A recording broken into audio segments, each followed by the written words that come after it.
Je donnerais n'importe quoi pour qu'il revienne, mais c'est le destin. Le jour où il a reçu son béret, il y a la photo de lui qui était passée dans tous les journaux. C'était une photo de bonheur. Donc personne ne peut enlever ça. Je crois que des jeunes qui arrivent à dire « je suis bien dans ma peau », je ne pense pas qu'on peut demander plus que ça. Bien sûr, j'aurais préféré qu'il soit là.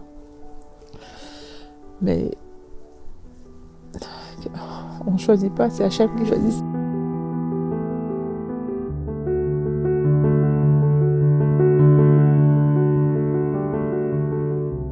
Chantal Young, bonjour. Bonjour. Merci de nous accueillir où vous vous trouvez. Je crois que c'est un appartement qu'on vous a prêté Oui. d'Angleterre. Oui. Alors vous êtes française, mais vous avez vécu 40 ans en Angleterre. Oui, j'ai atterri en Angleterre. Ça va faire presque 40 ans maintenant. Et on a décidé ensemble de faire l'Alia. Nous avons 5 enfants. 3 sont en Israël et 1 en Angleterre toujours. Et Nathaniel, c'était le plus jeune. C'est le plus chouchouté, un petit peu gâté. C'est le dernier, c'est toujours un petit peu comme ça. Et depuis qu'il était petit, il voulait défendre Israël. Soit il fallait qu'il ait un pistolet ou un fusil avec lui, parce qu'il adorait ça. Quand il avait 4 ans, son grand frère est parti en Israël. Il a fait le programme Garin Sabar et il était affecté au centre Anim. Donc, il a toujours vécu en sachant que son frère était dans l'armée. Vraiment, ça l'a inspiré, je crois, pas mal. D'ailleurs, quand il avait 14 ans, il a essayé d'aller dans l'école d'Asharod Mamanson et le programme de Nahalé pour faire l'école en Israël. Donc, il avait toujours un amour pour Israël. Il y a 2 ans, il a finalement décidé de réaliser son rêve. Voilà. Est-ce que vous étiez d'accord ? Oui, parce que j'ai toujours supporte mes enfants. Pour moi, il n'y avait pas de question de l'arrêter parce que c'est ce qu'il voulait faire. Il n'a pas fait l'Alia au début. Au début, il est entré dans le programme de Mahal, qui est un programme de volontariat, de soldats volontaires. Et on lui a dit qu'en fin de compte, il ne pouvait pas faire l'armée. Et là, c'était une catastrophe pour lui. Il a été tellement déçu et il était très déprimé. Il a dit « je ne retourne pas en Angleterre, je vais faire l'armée ». Donc il a décidé de commencer son dossier d'Alia. Il a fait du volontariat dans un kibbutz au sud pendant 3 mois. Il n'aimait pas du tout. Ça ne lui plaisait pas du tout, mais il l'a fait quand même. Il a continué. Et après, éventuellement en mars 22, il a réussi à faire son Alia. Il a eu ses papiers, donc il s'est inscrit à l'armée, mais ça a commencé au mois d'août. Donc il avait 3 mois où il pouvait travailler, parce que maintenant il avait sa Théouda Oulé. Il a travaillé à Hilton, Tel Aviv. Et là, il a adoré. Nous sommes partis les voir, ils nous ont raconté des petites histoires sur lui. Et bien qu'il n'a que 3 mois, il a fait un impact sur l'hôtel. Donc c'était incroyable quand même. Et il était très grand aussi, donc il ne passait jamais inaperçu. Au mois d'août 22, il est entré dans l'armée et là, il était absolument... C'était son rêve.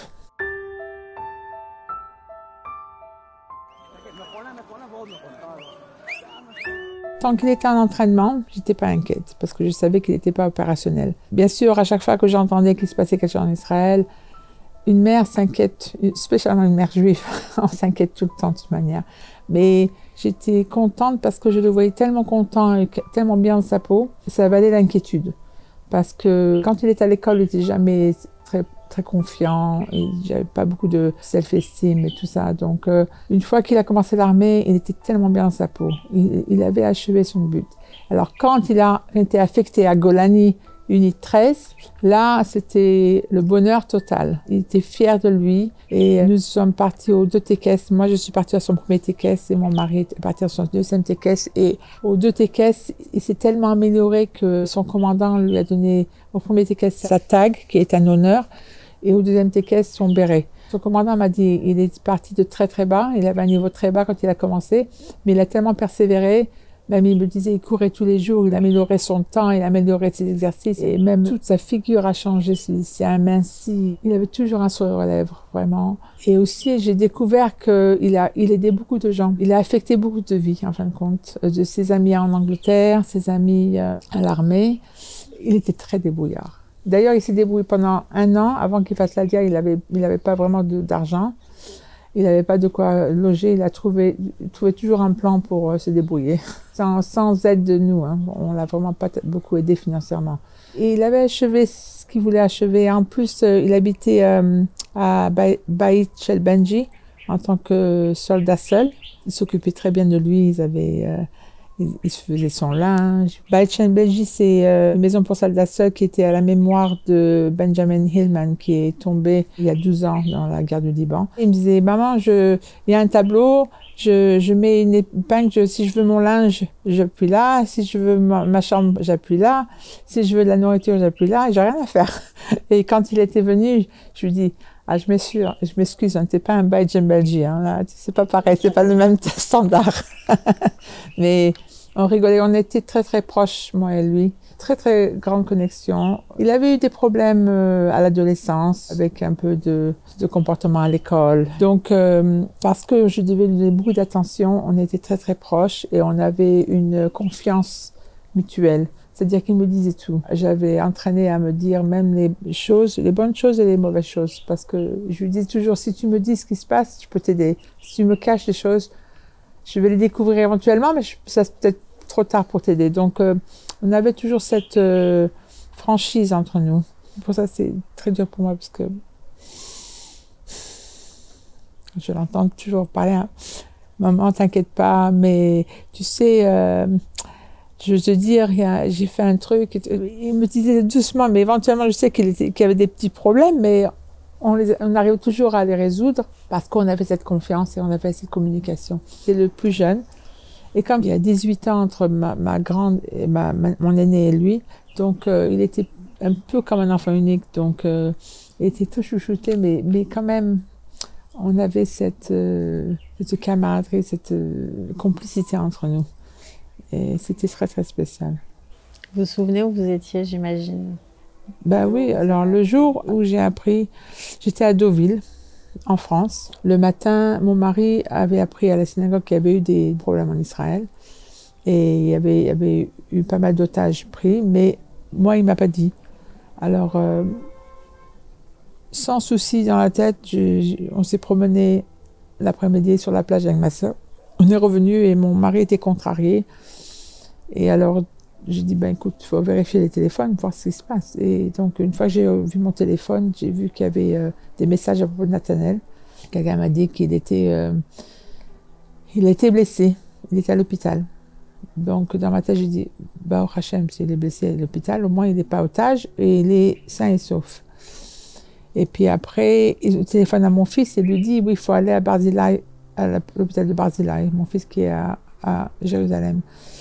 Et je lui dis, ben, c'est dangereux, parce qu'il y avait beaucoup de roquettes. Mais enfin, il est arrivé à Barzilai et il ne pouvait pas le trouver. Et il demandait Nathanaël Young, il ne pouvait pas le trouver. Ben, 1 heure, 2 heures.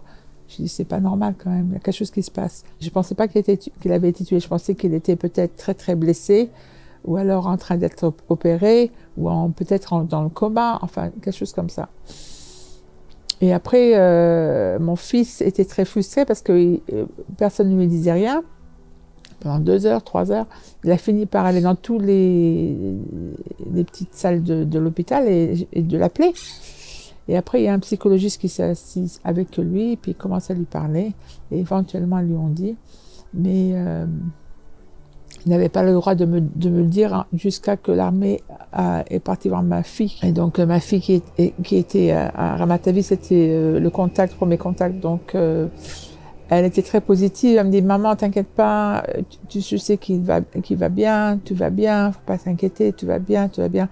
Et quelques minutes plus tard, elle a vu les 3 officiers qui sont venus la voir. Elle a dit, elle voulait pas ouvrir la porte, qu'elle savait que c'était une mauvaise nouvelle.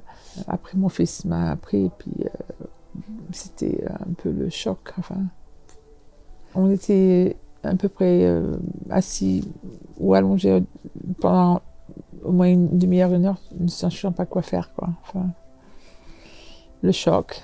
On a tout mis dans la voiture. On savait qu'on devait aller en Israël. On ne savait pas si on allait partir d'Orly ou de Londres. Et en fin de compte, on a décidé d'aller à Londres et de retrouver ma fille en Angleterre parce qu'on pensait que c'était mieux de la voir parce qu'elle aussi, c'était un choc pour elle. Donc, mon mari, je ne sais pas comment il a réussi à conduire. Il a conduit comme une flèche. Et on est arrivé vers les 9 heures à Londres. Après, on a pris un avion. Enfin, l'armée a tout organisé. Mais c'était un petit peu dans... On n'y croyait pas trop encore.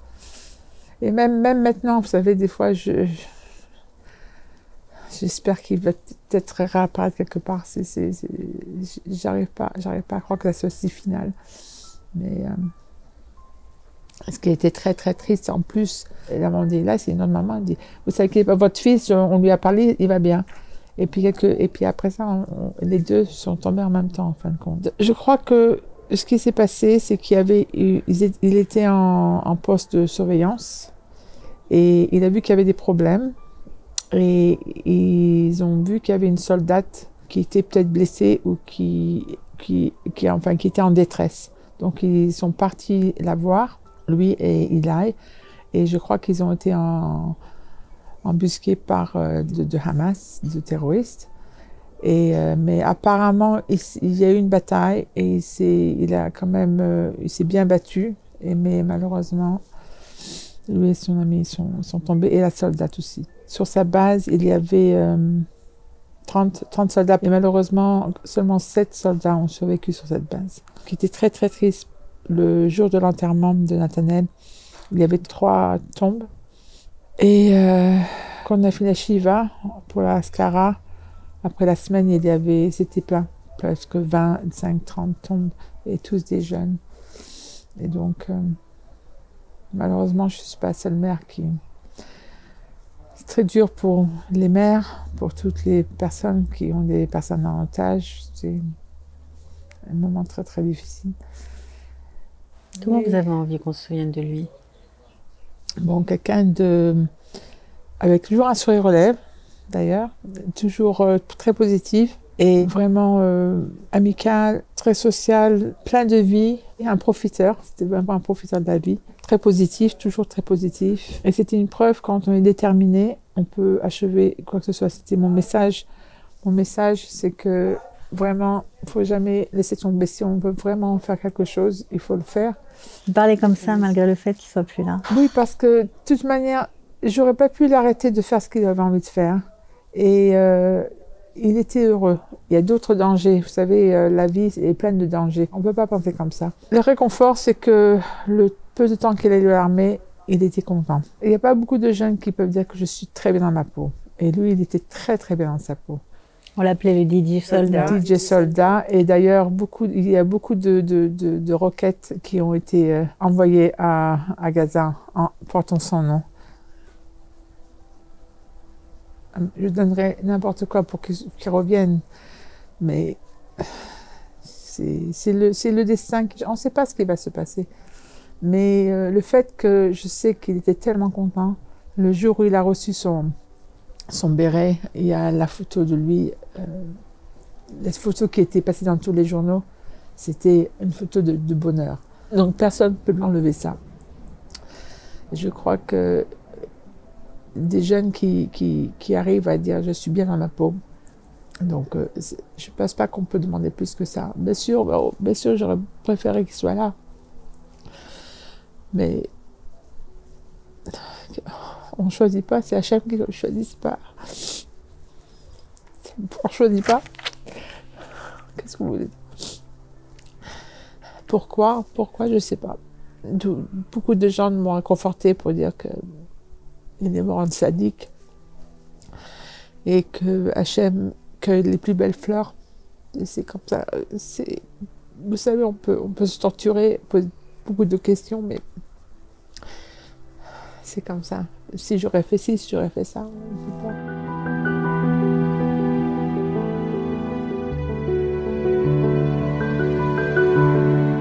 C'est un réconfort pour vous d'être en Israël aujourd'hui? Oui. Oui, parce que je suis près de mes enfants. Et je suis près de lui aussi. Je crois, avec tout ce qui se passe à l'étranger, au moins on est chez soi, je me sens confortable. Et je dois dire que la gentillesse que tout le monde nous ont montrée à Shiva, et même maintenant, j'ai beaucoup de personnes qui me téléphonent pour s'assurer qu'on n'a besoin de rien, qu'on est les gens du ministère de l'Intérieur, les gens du ministère de l'Alia, les amis, la communauté. Vraiment, ça n'a pas changé ce qui s'est passé, mais ça nous réconforte quand même et ça aide. Et ça aide mes enfants aussi. Et mes enfants aussi, c'est dur pour eux aussi. On a, au Hachem, des bons événements qui vont venir, on a des bébés qui arrivent. On espère perpétuer sa mémoire et son nom à travers la nouvelle génération, j'espère. Peut-être faire des choses en son honneur, éventuellement. On ne sait pas exactement ce qu'on va faire encore, mais on fera quelque chose en son honneur. Il voulait être riche, comme beaucoup de gens. Depuis qu'il est parti, il est devenu riche dans un sens qu'il a ramassé, pour la Tzedaka, beaucoup d'argent a été ramassé en son nom, pour aider les soldats, pour Magan David Adom, pour Hatzola, pour d'autres charités. Et donc, c'est à sa mémoire. Et aussi, beaucoup de gens ont fait beaucoup de mitzvot en son nom aussi. Beaucoup de shiurim ont été faits en son nom, beaucoup de télim ont été en son nom. Des gens qui n'allumaient pas les bougies du Shabbat ont commencé à allumer les bougies du Shabbat en son nom. Ce qui me touche, c'est que les gens, par l'amour pour Nathanaël, ils sont prêts à faire n'importe quoi pour sa mémoire. Il connectait avec les gens très très rapidement et souvent il était prêt à aider. Il y avait une amie à lui qui n'avait pas son passeport, il a payé pour son voyage. Il était comme ça, il aimait aider les gens. Beaucoup d'amis se disent mais qu'est-ce que je vais faire sans Nathanaël?